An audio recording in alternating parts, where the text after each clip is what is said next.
गेल्या अनेक दिवसापासून पुणे पोलीस ऍक्शन मोडवर आल्याचं दिसतं. विशेषतः वाहतूक शाखेचे जे काही पोलीस आहेत यांच्याकडून मोठ्या प्रमाणावर कारवाई ही जागजागी केली जाते आणि त्या कारवाई गेल्या अनेक महिन्यापासून ही कारवाई सुरू आहे. आणि ही कारवाई नेमकी कशासाठी सुरू होती तर जे मद्य पिऊन गाडी चालवतात किंवा ट्रिपची ड्रायव्हिंग करतात किंवा सगळे नियम तोडून जे ड्रायव्हिंग करतात, रायडिंग करतात, अशा बाईक रायडर आणि कार ड्रायव्हरसाठी ही कारवाई केली गेली होती. आणि त्याचा निष्कर्ष म्हणून या ठिकाणी जे सायलेन्सर असतात, मोठ्या आवाजाचे जे सायलेन्सर असतात, ते या ठिकाणी पोलिसांनी त्याच्यावर कारवाई केली होती आणि ते या ठिकाणी नष्ट करण्यात आले आहेत. रोड रोलरच्या माध्यमातून हे सर्व जे जप्त केलेले सायलेन्सर होते यांच्यावर कारवाई ही पुणे पोलिसांकडून केली जाते.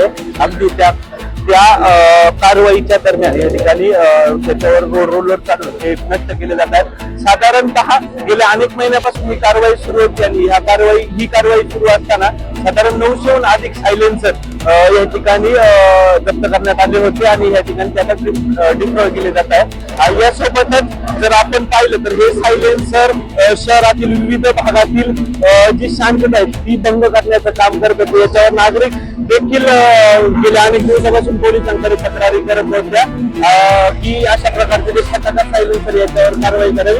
आणि आता इतक्या मोठ्या प्रमाणावर कारवाई होत असते चित्र आपल्याला पाहायला मिळते.